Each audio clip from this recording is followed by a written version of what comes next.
A skiddy-doo-doo-doo. Yo, what's up, guys? Welcome to another podcast on the Cooper Brunner podcast. I am your host, Cooper Brunner. Kirsten McCallum is unfortunately not on the podcast today. We miss her. We love her, but she's not on the episode. But today, we have Flight Year in the house. Kyle, Escara, Connor, Noel. Could not be more pumped right now. We're heavily caffeinated. That's definitely Way too much. Heavily. But without further ado, guys, Connor and Kyle, welcome to the episode. Dude, thanks for having us. Well, tell us what was going on in the beginning, like of COVID. We can just dive into COVID. How have you guys adjusted to COVID? Being videographers, you know, you had probably a few clients that have been like hit hard with the market's shift and talk about that. Yes, like, the beginning of it. I would say COVID for us was like 2 months, two and a half months of just like misery. Just like couldn't get anything going. Clients were shutting down their business, as you know, everyone knows so many businesses shut down. Just we lost out on a lot of opportunity with that. But we've bounced back really well. You know, I would say July we started, like it just happened like all of a sudden. It was just nothing was really going for a while, and then all of a sudden we just got super busy, and we've been busy for like the last 2 months. So it's been really good, but it was definitely a scary couple of months. Yeah.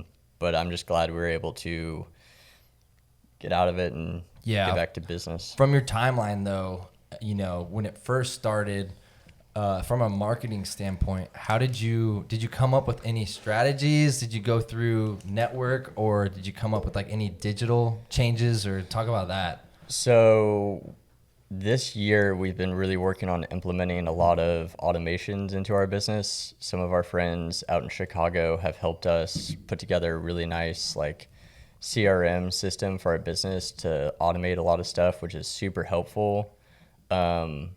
Another thing that we did was, or another opportunity that we had was a lot of businesses came to us and they were innovating their own business and they needed videos to help kind of promote these new things that they were doing within their business, whether it was like physical therapy over, computer, web streaming. I remember you guys were working on that. So we did a little bit of that for other businesses. Which is kind of cool. That's a good idea. Like when you don't have the ability to bring customers in, what's the next step? And that's online instructional tutorials of videos of like how to help yourself with like some sort of shoulder pain or like hip mobility exercises, and you can walk them through that stuff and like come up with a really good video that clearly defines what you need to do, but also have ads for like your social and come up with creative ways to do it. Yeah, right? Definitely. So I would say that number one, like businesses innovating themselves and then using us to help kind of push that out to their clientele was good for us in the beginning of COVID. We didn't really get hurt too much, thankfully. And then I guess innovating ourselves, we started doing kind of a new real estate tour style with 360 cameras for video. What kind for people that are camera geeks? So it's a GoPro 360. So those are sick. So you can change the angle as you're like walking through or doing whatever. So unlike like the Matterport tours where you actually have to like click and like drag the mouse around and it's pretty clunky, this you just hit play and it gives you a seamless walkthrough tour of the entire home. Yeah. And our clients have been really loving that. So that's dope. And we've messed around with it too at my parents' place. Yeah. It's fun just to use like, recreationally. So yeah, you don't have to focus on a certain point. You can get the angle. That's what's crazy. Like what's the price point on those? That was $500. So really not bad. $500 for like action shots or like really good content. I don't know. It's pretty cheap. No, that thing's a beast for sure. Like John came on when he was talking about cameras. He said like for a good podcast, for a good visual, he uses like the Blackmagic cameras, and he said those go from like $1,500 to $3,000, give or take. I don't know what the specs. Yeah. But like for good content like that, it's a little different for podcasting with lighting and stuff. There's like different specs, but that's sick. So you guys worked into real estate. What was that adjustment like? What made you get into that space? Go for it. I would say we just saw that was one industry that was still moving really well. And we had done a little bit of real estate in the past, but just we got out of it when we wanted to focus more on sports. But unfortunately, with gyms and everything closing down, we needed to figure out, okay, like who needs video right now? And we saw the real estate market doing really well. Like I said, again, our friends out in Chicago, we're super thankful to be connected with them, and they've actually been doing FPV fly-throughs through homes, so they actually don't even step in the home, which is insane. That's crazy. Yeah, it's you got a little controller, you can see. Yep. Shit. But That's crazy. We're not on that level quite yet, but we figured out, hey, we can make something look similar with a GoPro 360 camera. So we walk through the home and develop a 360 walkthrough video.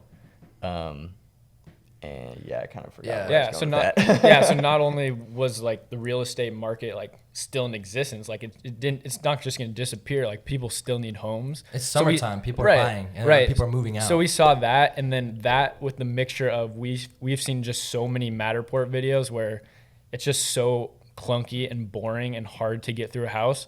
We're just like, let's literally take a Matterport, but bring somebody through the experience of a house in like 60 seconds, 90 seconds. Yep. That way they're not sitting and like trying to figure out this technology, which is honestly so difficult to use. We made them a product that's just seamless and as easy as it gets to actually view a home. And the biggest thing too is like a lot of the times when you're looking at pictures and you're looking at videos of a home, if you're looking on like Zillow or something, right? You're looking at a house and you're like, okay, what room is this? And like, how does it connect to this room? And like, you just get disoriented, right? So our goal here was not only to make it quick and easy and effective for somebody to get in and out of a home, but it was to help them understand the layout and like what room flowed into what room, right? So it just worked so well, and we just saw that gap in the market. So yeah, and I have friends that are in the real estate space, like Trent and Alex. I actually recently were just on their podcast, and when I'm thinking about that, you know, what it really comes down to is you're simplifying and shortening the buying process or selling process for your clients, the people you're partnering with. Exactly. Because that whole experience, before you even like consider buying the house, at least you can see what it would look like and like walk through digitally, you know, is this a house that I really want to waste gas to drive to and check out? You know, that's so huge. Like, what if that is somewhere in Texas and you get to see the whole internal part of the house? I just think that's really cool that you can have that ability. But okay, so you guys dove into real estate, which was, you know, not your forte, but you adjusted, you innovated. And as a videographer right now, like, it's really like a lot of people, you know, maybe find that as a setback and they're like, oh crap, I got to go find something else to do. Or maybe this is not for me. And, you know, if you really love this and you want to do this, and you just got to keep persisting, right? And so you guys ended up getting a pretty big deal with Swisher and like that baseball organization. You guys want to talk a little bit about that, what that was all about? Yeah, I mean, Kyle kind of was the one that got that going. So yeah, talk about that. Yeah, so basically we got contacted from a company named Prospect Dugout, and they reached out to us and said, hey, we're about to run a camp for some high school kids. It's like a very like niche select camp. It's all going to be kids that are selected from around the area in Florida. And we're basically going to do this like big league experience. And it was ran by a former pro player that used to play on the Yankees, a number of other teams, but Nick Swisher. Yeah. Basically it was put on, it's called the Swisher Experience. It's a really cool experience for the kids. And they got to get like basically taught position by position from former MLB guys. And so for those kids, it was like such a cool experience to be able to learn from former MLB guys, World Series, like Hall of Fame guys. Right. So it was just a really cool experience, but they wanted us to basically go out there, document the experience, and bring it to life to show through their social media. So essentially that's what we did. It was really cool to be out there. And I mean, it had been a while since we've done anything baseball related because of this COVID. So it was just cool to get back to our roots. Like, this is where we started. And then, you know, going back to Florida and being able to be a part of that experience is just, Yeah, did you guys feel like, did you guys miss the game a little bit? Being involved in it? Oh, yeah, definitely. Anytime I go out and watch baseball being played, it's just like, man, I miss it so much. Me too, dude. Yeah. Especially because they were literally being taught by former big league and world like series champions. So I was just like listening to some of that stuff. I was like, man, if I was able to listen to that as a high school kid, like I would be so jacked to be here. So like I said, just a really, really cool experience they put on. So hopefully they're going to do more in the future. So hopefully we're going to be a part of those too. Yeah. And then you have, pretty close ties with Jaron and the Apex crew. Walk us through what's been going on there, because you guys have been crushing it for them. I've been watching their content. Jump in on that. Yeah, that's been super fun to do. We've done a couple like solo projects for them in the past, and they kind of always kept coming back to us like, hey, now we need this, now we need that. So we put together a 6-month retainer deal with them to kind of we love retainers because it gets us like a guaranteed like payment like every month. Yeah, it gives you business, consistent business. But also for the client side, we get to help build their brand over like a long period of time. So it's not just a single project. Like we can kind of compound on top of all the content, which is really nice. So we put together a deal with them. We've been working with them doing some photo and video content for social, website, email. They do a really good job of like spreading the content out across a bunch of different platforms, which is fun. So yeah, they've been a great client to work with. Yeah, I'm curious to hear from you guys, because you've helped me with like organization with content, but sometimes after a while you get so many photos, so many videos. Like, how do you guys, and for videographers or just people that are trying to organize their stuff on their computers, how do you organize all the content? I'll take this one. Yeah. That's all Connor.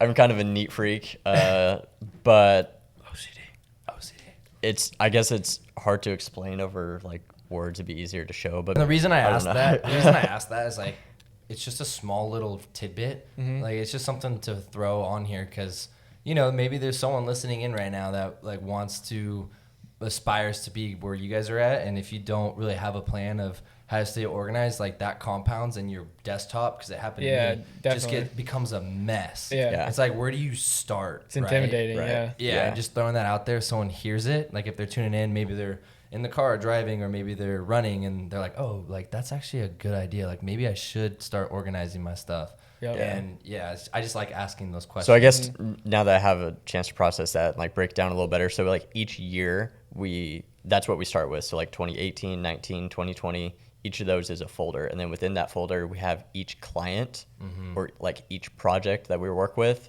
So like NASCAR will have a folder, and then like the race will have a folder. And then inside that folder is the footage from each camera, the audio, like I said before, and then the exports, the project, assets. Everything. So you know where everything is. So if you ever need to go back, be like, oh yeah, that project from 2017 that we worked on for Backspin T, go to 2017, go to Backspin T, go to the project, boom, everything's there. Dude, it just helps you along the road.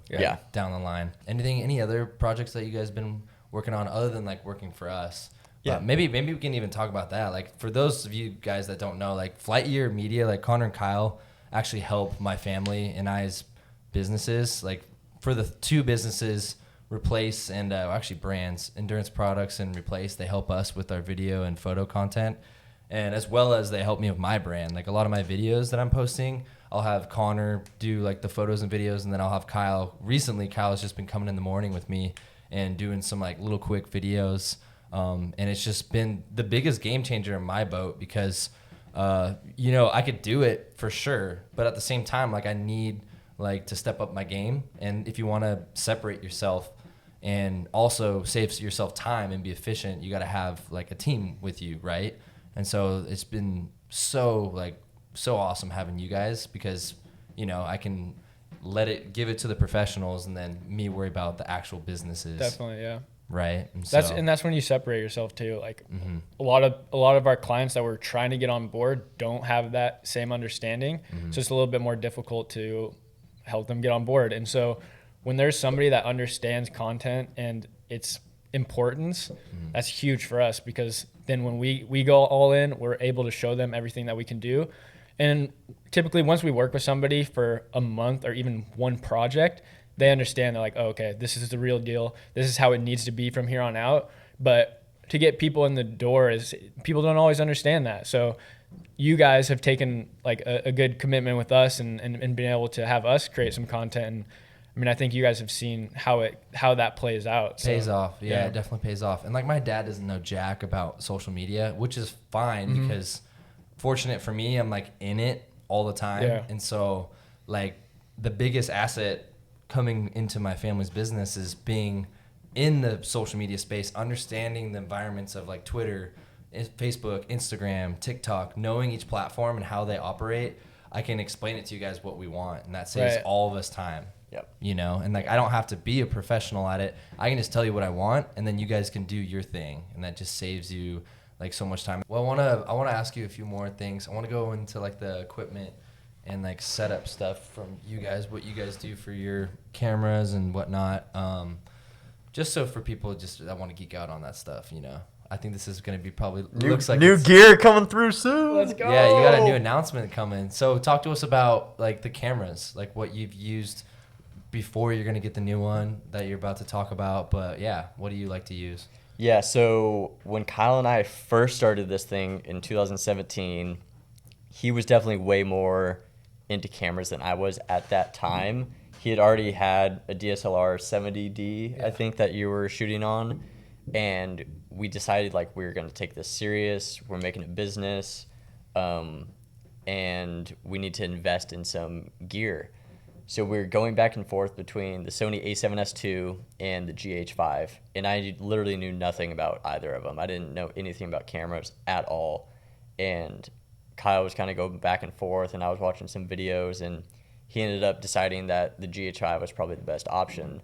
And I was like, Panasonic, like, don't they make TVs like for a camera? Are you sure? But that's what we ended up going with. And like, that thing has been a beast for us for the last 3 years. Just everything that has to offer. Obviously there's some shortcomings, just like with every camera. No camera's perfect, but there were so many, like, for the price point and everything that we got out of it, it was well worth the investment to have for 3 years. Yeah, it did amazing for us. So anyway, we shot with the GH5s for the last 3 years, and we just kind of finally felt the need to upgrade, and also just kind of wanted that like just new gear, new fresh like look, like change things up. So I just ended up purchasing a Canon 1DX Mark II off of eBay and got a really good deal on an amazing camera, and that's going to come in Monday, so I'm super stoked to be shooting on that. And then Kyle's going to end up getting one here soon as well, so we'll both be running Canon 1DX Mark IIs now instead of the GH5. But I guess to talk about the main reason why we did that, number one, with the content that we shoot and the clients we work with, we shoot a lot of photo and video in the same shoot. A lot of times Kyle will handle all the video, I'll handle the photo, and then run like B cam as needed. But so we were running a GH5 and a Canon 70D, and we just really needed something that could do both photo and video really, really well. Mm-hmm. So the 1DX Mark II definitely checks the box for that. Number two, it's a full frame camera, which nice. For people who don't know, like the GH5 is a micro four thirds. So it's a much smaller sensor and just isn't able to deliver like as good of picture quality as the 1DX, basically. Yeah. Also, because of that, it's not great in low light, which has definitely been like a limiting factor on multiple occasions for us. It's not the end of the world, but it's definitely going to be nice to have now. It's cool. But yeah, it's good. Definitely stoked on that. It's crazy though, because people always like, especially right now, Sony and Canon just came out with 2 brand new cameras, and everyone's freaking out about it. Like it's all the craze that's going on right now. But it's crazy that we literally just shot on the same camera for 3 years. Right. Like it's crazy to think about. We literally never upgraded. But it's funny because you go back and look at our videos from 2017 compared to now, like comparisons, and you look and it's like night and day difference. It's crazy, and it's literally shot on the same exact camera. Yep. So it's just how you use it, you know? Right? It was a workout video. Yeah. Damn. Yeah. You just learn a lot. You just gotta reps. You grow with the camera. And yeah, we felt like we kind of limited out on the GH5, and we were ready for something a little bigger and better. So it's cool, man. But it's dope. Well, what's next? What's going on in the next few weeks? What do you guys got? Man, we've been busy, which is awesome. We've been busy the last month or two, bringing on a few new clients. We're working with a new baseball company out of the Santa Cruz area called Rawhide Sports, and they're doing a ton of video content right now. So we've been editing just a ton for them, which is great, and we need to bring on an editor part-time to handle some of that, which is exciting. It's a new move for us. Between that and Apex and a few other things going on, we've been busy and yeah, for sure, exciting. What do you guys would say to young videographers on because on the first episode you talked about running the business, the complications with that. Right now in this point in time, what advice would you kind of give guys or gals that want to succeed and progress in the space, building your own? Number one, just to kind of lay it out so you guys can think before you answer this, number one, finding someone to work with that has the skill set that maybe you don't have the expertise in. So you kind of have your own niche of skills, and then you have your own niche of skills, so you team up, right? And then talk about the struggles of having a marketing group to help you find clients or find customers, and then you have these customers, now how do you keep them, and retainers? What would you say, in a nutshell, some advice, some takeaways, and what we shouldn't have done from where you started till now?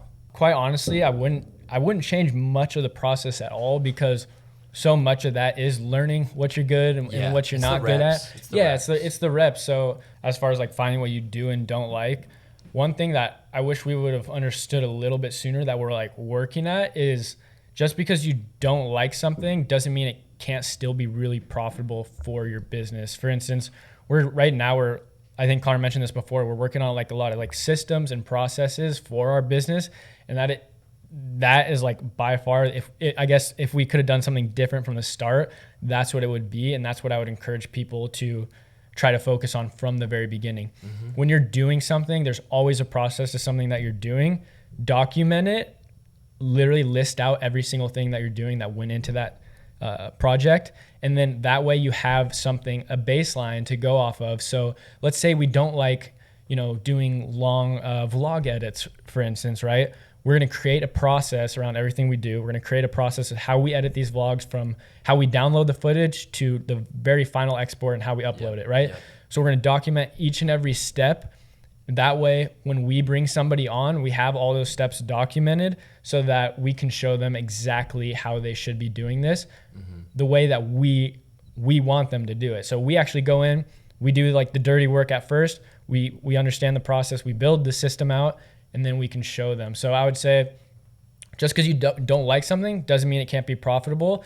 And I think even weddings for us, we don't like, but that I think we definitely want a department in Flight Year eventually that does the weddings for us. So for sure, everything can be built into a process. And I think that's what people can really take away from that. You guys crushed that. Yeah, I think that's super important. But it's so powerful. So basically, when we just we're at the beginning stages of creating. That's why I said I wish we would have learned this sooner. Mm-hmm. But it reminds me of a book. So I guess I could plug a book for this. Book plug for this exact example that we're talking about, systems and processes. One of our clients actually gave me this, and I feel like this book is going to single-handedly change our business.